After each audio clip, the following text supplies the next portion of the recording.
राहुल लाल जी सुनिएगा, members of Lok Sabha share login details of member portal or official registered email ID with their personal assistants.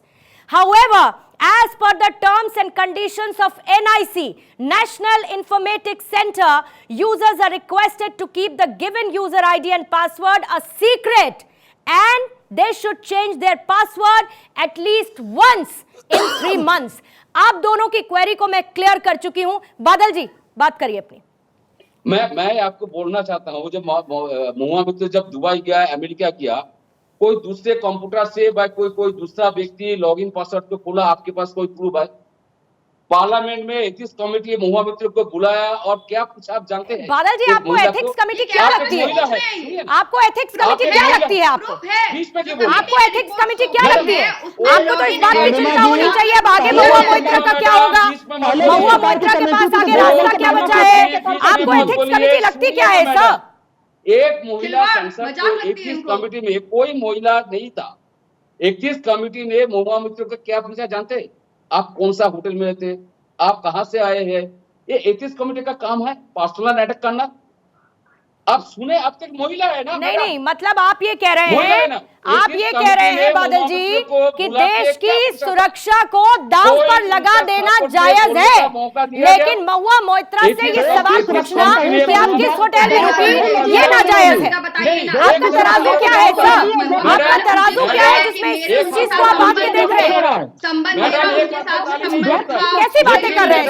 और बाद में उन्होंने मेरे साथ इस तरीके का दुर्व्यवहार किया है हमारे ब्रेकअप के बाद, इसके बारे में जवाब दीजिए ना। उन्होंने पुलिस को स्वीकार किया। आपने फैसला सुना? अच्छा एक सेकंड, अच्छा ठीक है बादल जी, ऐसा कोई फैसला होता बादल जी, सुप्रीम कोर्ट में भी, बादल जी, जिसको आरोप मानते हैं, आरोपी मानते हैं, उसको बोलने का मौका दिया जाता है। अपना लॉगिन आईडी पासवर्ड, आपका लॉगिन आईडी पासवर्ड आप क्या दे सकते हैं किसी को?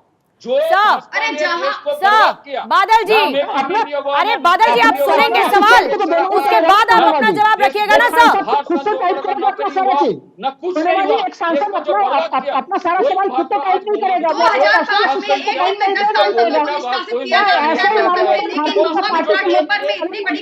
राहुल लाल जी ना आपकी बात किसी को समझ में आएगी, ना माधवी जी आपकी किसी को बात समझ में आएगी, ना बादल देवनाथ जी आपकी बात किसी को समझ में आएगी। एक सेकंड के लिए प्लीज आप लोग शांत हो जाइए और एक एक कर अपनी बात रखिए। बादल देवनाथ जी हो गया आपका, राहुल लाल जी आपके पास आ रही हूं और माधवी आपके पास भी आऊंगी। मैंने आपसे एक सीधा सा सवाल पूछा कि आप अपनी लॉगिन आईडी पासवर्ड दे देंगे क्या?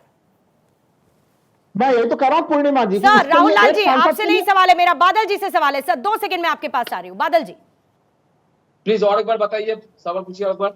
सॉरी सर, और एक बार बताइए आपका सवाल क्या था? मेरा सवाल ये था सर कि क्या आप अपनी लॉगिन आईडी और पासवर्ड किसी को दे देंगे? नहीं, बिल्कुल नहीं। नहीं देंगे ना आप? महुआ मोइत्रा ने दिया ये तो मानते हैं। महुआ मित्र किसको दिया? मैं आपको पूछ रहा हूं, किसको दिया? महुआ मोइत्रा ने हीरानंदानी को दिया। किसको? हीरानंदानी को दिया तो हीरानंदानी ने शिकायत किया तो पहले उनको अरेस्ट कीजिए। मैं बात देखना बोल रहा हूं पूरे देश को, अमित शाह को मैं चैलेंज कर रहा हूं, हीरानंदानी को अरेस्ट कीजिए जो शिकायत किया। सर आपको प्रक्रिया नहीं समझ में आ रही है क्या? मैंने दिया, सौरभ जी जरा प्रक्रिया समझाइए, प्रक्रिया समझाइए और प्रक्रिया समझिए। राहुल लाल जी उसके बाद आपके पास आती हूँ। सौरभ जी जल्दी से। देखिए बादल जी मैं आपके प्रश्नों का उत्तर दे देता हूँ। आप कह रहे हैं कि महुआ मित्रा जी को संसद में बोलने क्यों नहीं दिया गया?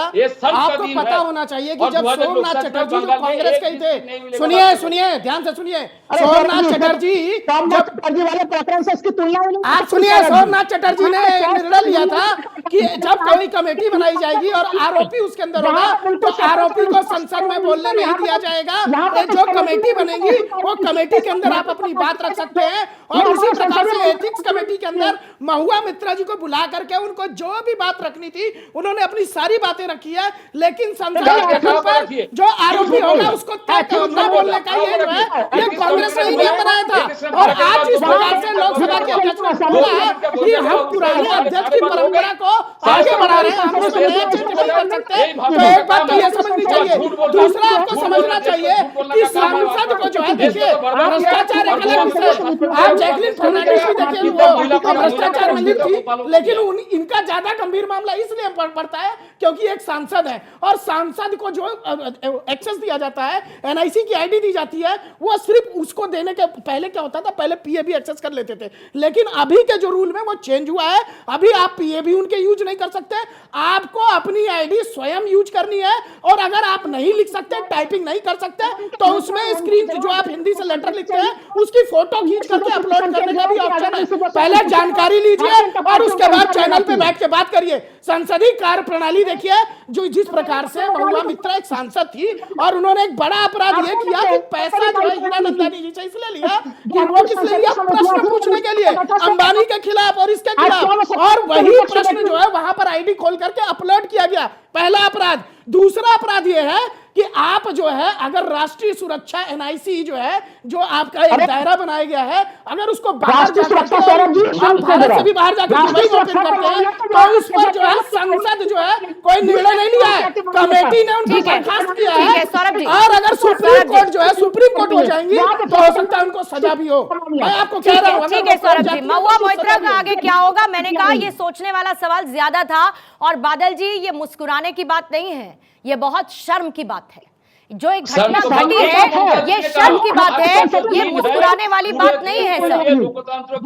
मतलब आप लिटिल सीरियस सर, ये बहुत ही सेंसिटिव मैटर है और इस पूरे मैटर को सेंसिटिवली हैंडल करिए।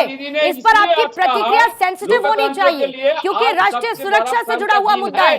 और 2024 लोकसभा चुनाव में बंगाल की जनता भाजपा को समझा देगा। अरे चुनाव के लिए नहीं है सर, कितने सर सुनिए, आपकी महुआ मोइत्रा, आपकी बादल देवनाथ जी, महुआ मोइत्रा 18 लाख लोगों का प्रतिनिधित्व करती है।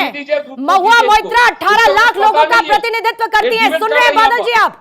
18 लाख लोगों का प्रतिनिधित्व करती है वो 18 लाख लोग बेवकूफ हैं जिन्होंने महुआ मोइत्रा को चुनकर बैठा कि वो अपना लॉगिन आईडी पासवर्ड कहीं बाहर दुबई में किसी कारोबारी को दे दे और कैश क्वेरी करे। उनसे पूछे, जो सवाल वो पूछना चाहते हैं सदन में महुआ मोइत्रा पूछे। How insensitive you can be.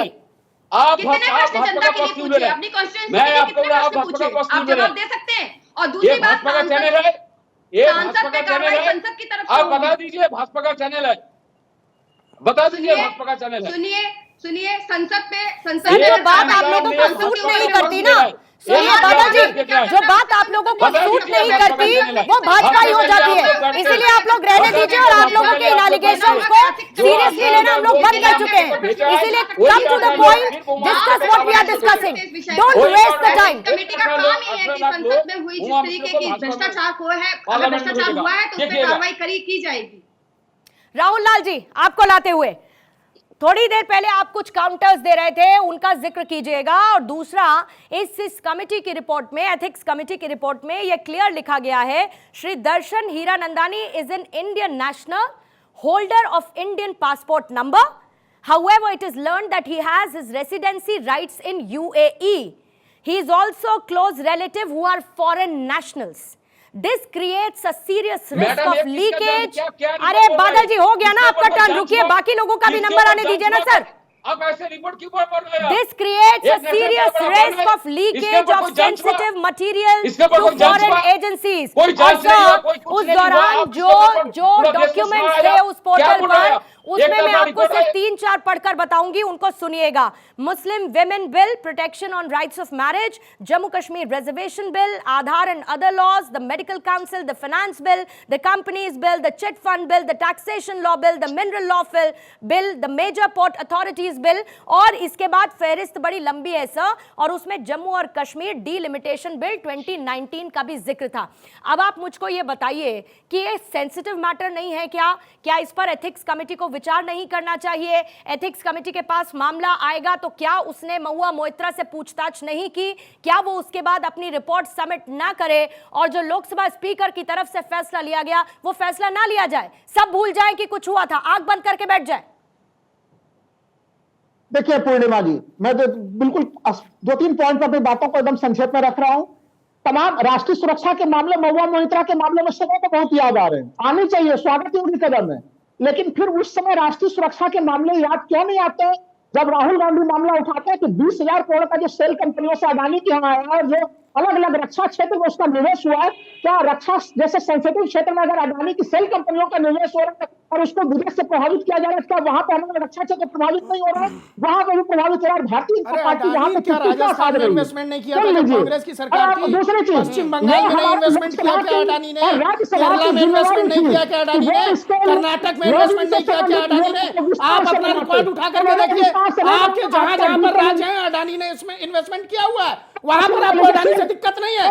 लेकिन जहां पर अगर भाजपा शासित राज्यों में अडानी को इन्वेस्टमेंट, ठीक है साहब, कुल मिलाकर मेरे पास समय इतना ही है। महुआ मोइत्रा पर कार्रवाई कर दी गई है, महुआ मोइत्रा की सदस्यता जा चुकी है। इसके बाद महुआ मोइत्रा क्या कदम उठाती हैं उस पर नजर रहेगा, लेकिन एथिक्स कमेटी ये साफ कर चुकी है, राष्ट्रीय सुरक्षा के साथ खिलवाड़ हुआ, कैश फॉर क्वेरी का मामला सिद्ध होता है। बहुत बहुत शुक्रिया माधवी अग्रवाल आपका, बादल देवनाथ जी, राहुल लाल जी, सौरभ दुबे जी, शुक्रिया आपका दहाड़ में शामिल होने के लिए।